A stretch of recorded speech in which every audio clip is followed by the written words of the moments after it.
People ask, Brendon, how do I find my life's purpose? And I'm like, gosh, I can't find a good haircut. No, it is not an easy question, but I get it on stages around the world when I'm speaking. We get it so many submissions here to the show. Brendon, talk about life's purpose. I mean, how do you find it? And first and foremost, I'm not sure that you ever find it. I'm not sure that you wander outside of your house one day and the piano of purpose falls on top of your head and suddenly you're like, oh, that's why I'm here. I think that purpose is more self-defined than just discovered suddenly one day where the sudden answer emerges upon us. I think that we have to decide what it is for ourselves, but I think that we have been given some clues. I don't pretend to know the answer to what your life's purpose is or anybody's life's purpose outside of even my own. And honestly, my own has shifted and shaped its way throughout my life to emerge into what it is today. And I'll share what I think mine might be with you. But I got mine I think the way everyone else gets theirs is it's through that process of just asking, what are we about? What do we want to serve and give to the world? What is it that we want to stand for? What do we find meaningful in our own lives? We can ask a series of questions that might get us closer, but we shouldn't miss the hints that are right in front of us every single day. I don't think that you have to be, operating just from a place of religion or spirituality to find that answer. And often people go to those two realms to find the answer. And I think that's vital and it is important. And I found most of my inspiration from those categories of life. But I think just as a realist looking around the world, you can observe that something is unique about the human species, about who we are, and about maybe what that might give us some indication into what life's purpose might be for many of us. And that first thing, if you look around the world and you start paying attention, you start to notice that, we're all alive. You're alive. I'm alive. If you're watching this, you're alive, right? And so maybe there's a little hint there, a hidden sort of joke that if we are alive, maybe part of life's purpose is to be fully alive. How simple is that? What if that was your day? You just say, today I'm gonna be fully alive. I'm gonna feel an incredible sense of vibrancy and joy and real zest and presence to my life today because what a gift it is that I'm still here, that I'm alive. To really fully sense an aliveness and to cultivate an aliveness in our body and in our mind and in our spirit so that we exude life to other people. You want to learn how to be sexy or attractive to other people? Be alive, right? Isn't that the people that we're most attracted to? Those who are just joyous and they have something about their spirit. There's a spark there, what we call a charge. There's some kind of internal charge about them that just, they stand out. But you know what? They also feel differently. By cultivating a sense of aliveness and presence in our life, life feels different. And if you talk about people's life purpose, everyone wants in some way to feel, alive, alert, aware, conscious, because that's what we have. We've been given. And so I just ask, what are you doing to make yourself feel alive? Are you doing activities that draw out your passion? Are you exuding and giving passion to the world? Are you truly sensing the spirit and the joy and the energy of this universe that makes you animated as a human being? And maybe those aren't your things, but they are for me. I just think, what an incredible hint. We're alive, so be alive. I think it's so simple. I think the second big hint that we're given is that we're all unique. 7 billion plus people on the planet. You're different than every single one of them. There's a unique aspect to your personality, your style, your intentions, your actions, your habits, your beliefs, who you are, and the way that you think is unique from everybody else. We can measure it by science, we can measure it by observation, we can measure it just by simply asking people basic questions to discover everyone's got their own opinion. Everyone's got their own worldview.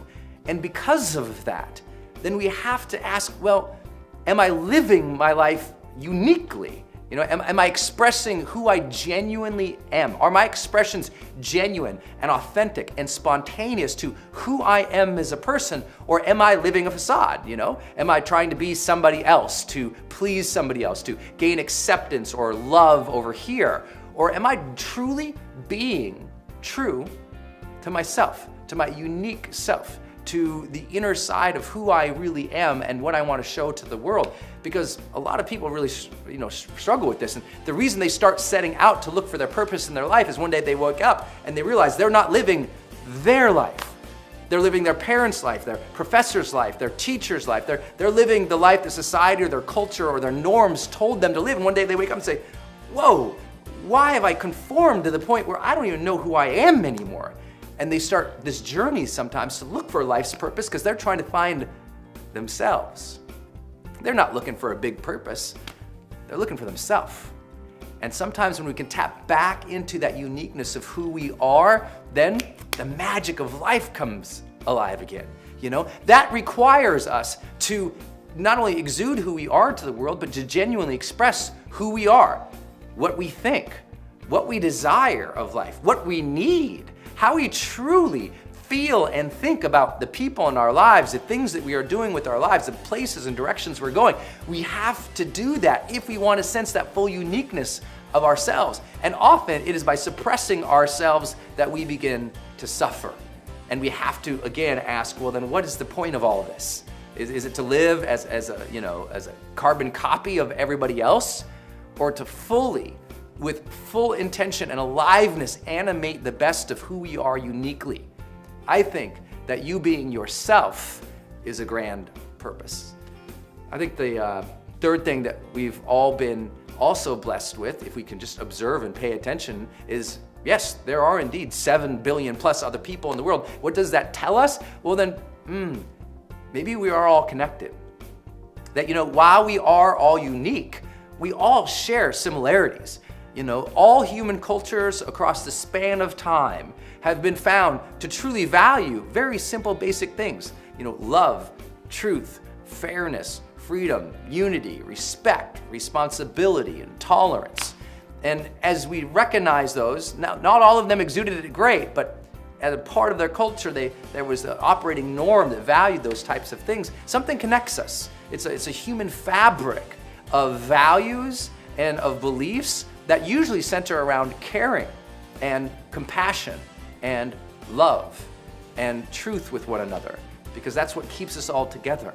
And that is what not only helped us survive at one point, but more importantly, it made us feel spiritually fulfilled. Love is a purpose. Love has been argued to be the purpose by a whole lot more smart and intelligent persons than the guy you're listening to right now. I can tell you that. But if that's true, if, connection, love is so vital, how are we doing in those categories? Are we living purposefully with the people around us? Are we even sensing and seeing them so that we can connect with them and live out that purpose and sense that purpose by really connecting with the people that we truly love and adore? A lot of people are so distracted today, they can barely even look at somebody in the eye when they walk down the street. They're looking around like this. They can't even pay attention to their spouse or their lover when they walk into the house. They're distracted, they are detached, and they are dissipating in life energy because they are not giving and receiving that incredible energy that can only happen between two human beings. And so we have to ask, how are we doing in our relationships? And could we give more purpose to those relationships so that we can sense more purpose in life? And then I would say probably the last thing that I think we can all recognize in some way or another is that we as a human species have been granted an incredible gift of intentionality, of consciousness. And some people struggle with that word of intentionality, but kind of think about it in two ways.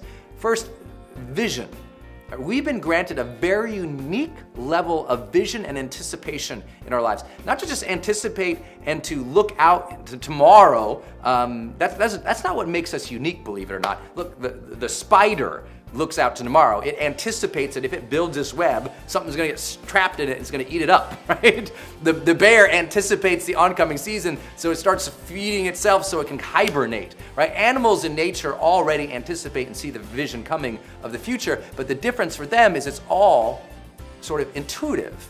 It's an impulse to do by nature, where we can actually override our impulses. We can be scared of something and still face it. We can see things tomorrow that do not exist today. Not operating on impulse or the reality of our situations, but something that doesn't even, we can't even imagine it tomorrow. We can imagine skyscrapers and men walking on the moon. We can imagine crossing the seas. We can imagine something so extraordinary for our lives that nobody around us even believes it. That vision is what gives us intentionality to live our days. And some people, when they're just struggling in life and they don't feel connected to their purpose anymore, part of it is because they just haven't had a vision for themselves for so long. You know, part of people who are really struggling with sadness or the depths of despair or sometimes even depression, helping them realign and get some clarity to something compelling and magical and beautiful and important and meaningful to chase can turn their life right back on again. And so, what's your vision? What is it you see out there for yourself? Have you dreamed enough? Have you allowed yourself to dream and see something magical out there for yourself? I think if you do that, you bring in that greater sense of purpose. And now you can aim your life to a life of purpose to accomplish at least some of your dreams, to march towards something that you find meaningful. Because the second part of intentionality, vision is there, the second part is self-direction. We have a unique capability to direct ourselves into wherever we want to go. You can go against the grain or with the grain. You can choose to fight your impulses and overcome them or fall, slave to them. We have the ability to direct our own will, our own mind, our aim, our attitude, our actions. And with that ability to be self-directed comes a tremendous amount of responsibility, because when we do not direct ourselves, those are the times when we often feel the most lost, right? We're just wandering around, we don't know what's going on, we're unconscious, we're not present, we're not intentional about anything at all. And not that we can't experience, life in full in the moment, but over a series of moments and a series of years and decades without any intention or direction to our life, we often feel lost. So, what is it? How intentional are you being with your day-to-day? How intentional are you being about this upcoming week? How intentional are you being about the next month or the next year? It's not about being obsessed with the future. We still have to live today, right? Aliveness. That was the first thing I talked about, to sense and feel the magic of this moment. But if we can also direct ourselves, gives our aims, the human being is driven by so much of its goals and its dreams and desires for the future. We shouldn't disconnect from any time zone, right? We should feel a great gratitude for the past, a great presence with the present mode of the reality that we face right now, and a great connection to our future too. Like, we should be happy with all of those and be moving our lives progressively forward, because that's what intention gives us. So aliveness, uniqueness, connection, and intention. Those are some of the hints we've been given. From there, it's all about self-definition. It's about deciding who is it we want to be, what is it we want to do, and why. That gives us our purpose.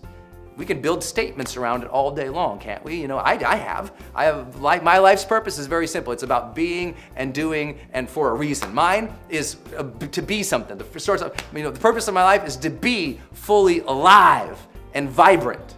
And then moves into doing something, to adore and appreciate my loved ones, to strengthen and share my gifts, so that, which is the why, so that I might inspire other people to live more fully, to love more openly, and to make their difference today.